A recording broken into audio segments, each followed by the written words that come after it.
Hello there and welcome to a new episode of Afterthoughts here in Leuven in Belgium in this beautiful place, 17th, 16th century, where we already recorded Clementi's Sonata Macabre, as I called it, Sonata in F minor, last year, and today I have a small concert here for some people from Holland, and so we came a little bit earlier to make one recording for you on YouTube, and I chose one of the pieces that I will play tonight, which is Domenico Scarlatti, a sonata, number 141, 141, and that's a famous piece actually. So you might wonder why Scarlatti on Clavichord. That's a good question, and actually, since long I wanted to play this sonata.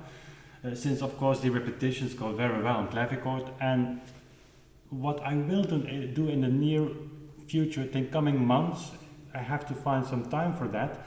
A friend of mine sent me a copy or a link on the Petrucci library where you can find Scarlatti sonatas published in London, if I remember well, and clearly indicated for the Clavichord. So sonatas by Scarlatti for the Clavichord, and I have to dive in deeper to that because that's of course very interesting, and to me it's a kind of unknown what the Clavichord in the southern countries meant, and of course they had fretted Clavichord, older ones, but how these unfretted larger instruments were spread there, and if Scarlatti had one, I frankly don't know, but that's something I really would like to go after. And since I was planning to do this series of Scarlatti sonatas that are published within the title for Clavichord, and I don't know if that's Scarlatti's dedication that is on the score for Clavichord, like almost no score of the end of the 18th century, certainly 19th century, dedicated for pianoforte or whatever, is always a sign that the composer had that exact instrument in mind. It often was also kind of commercial instinct, like in Vienna, these early prints, they're all for the pianoforte, all for harpsichord, but most of them for pianoforte, since the pianoforte was a new instrument and new music, new things that 19th century like progression, feeling, so moving forward, not looking back, that's what it's being reflected on the score as well. So I don't want to say that these sonatas were initially meant by Scarlatti for Clavichord, but it's interesting enough to share that with you and to go a little bit deeper into that. So for today I didn't play one of the sonatas from that bundle, but this particular one, and I did play it here, since it's of course a nice room, but I wanted to share that on YouTube because if you listen to recordings made from this piece, this is always, and rightfully so, a showpiece. Technically it's difficult, and where you have this left hand things, and I add a trill in that, so I add to the so-called virtuosity a little bit.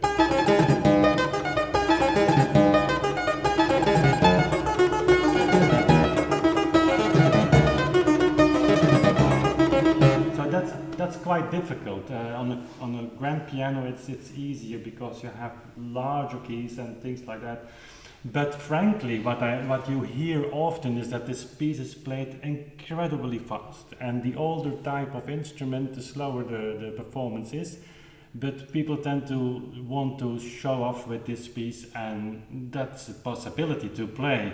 I hear a recording by Marta Argerich, which I admire so much, and she plays, you have to look it up on YouTube, it's easy to find, but she plays this piece in an incredible tempo. Really, it's incredible that somebody can play this even on the grand piano.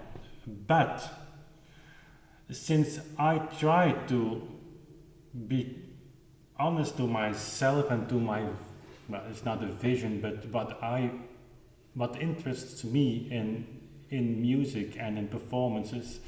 And that's the reason why this clavichord is here, and why I, by preference, play on older type instruments, is to look for the sound of the composer, and that's maybe the easy part, but the difficult part is to go into the brain, so to say, of the composer and see what he meant or she by this piece. And one of the key elements to that is the notation.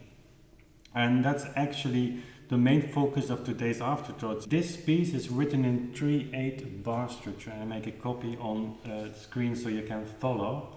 And a 3/8 bar structure is what happens.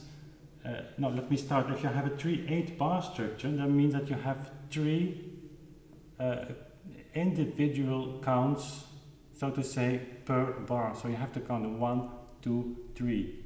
From the moment that you speed up the tempo so much that these 8 note value transfer in larger groups, and you come to a kind of triplet feeling, yam pam pam param pam param pam pam, then you're not following the notation. And notation in 18th century, 17th century, and before, and even in 19th century, is incredibly important. Understanding the bar structure, understanding the notation, and that's something that we lost in this end of 19th century, but certainly in the 20th century, where you had to use metronome marks and yeah, that the notation didn't reflect automatically the kind of movement and tempo feel and articulation and things like that. So 3/8 is not a very fast bar structure. And there is written allegro. I don't know if that's original. I can imagine it is.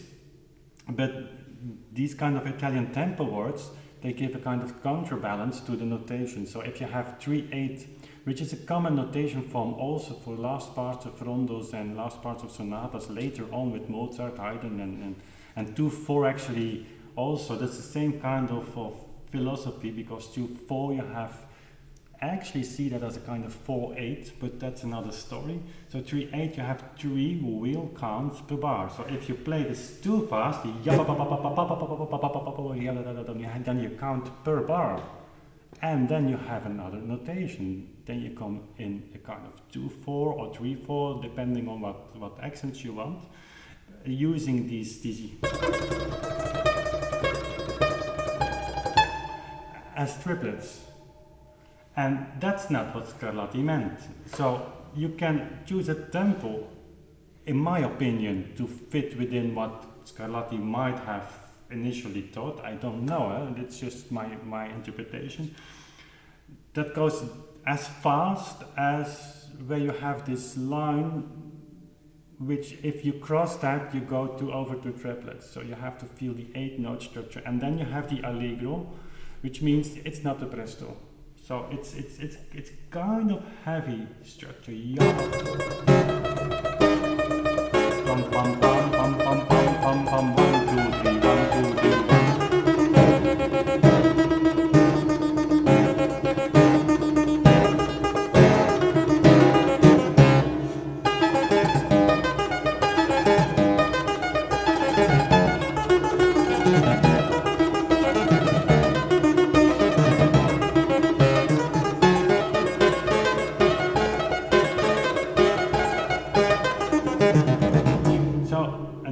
This works great, and then here you have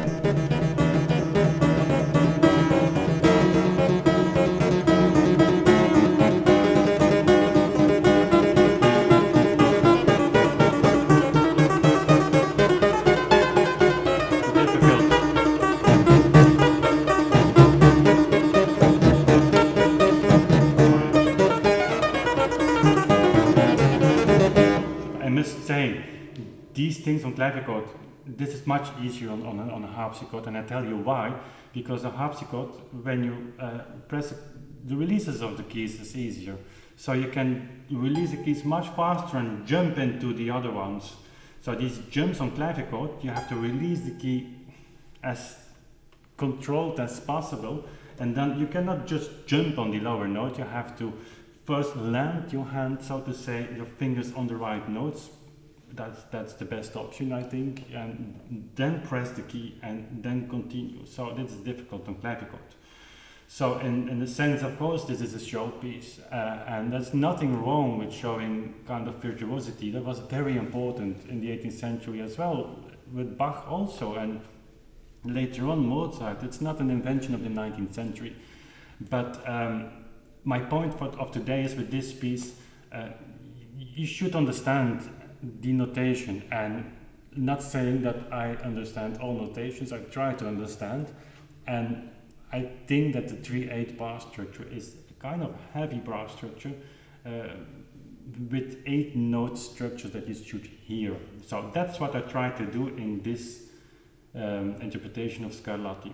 There's more Scarlatti to come.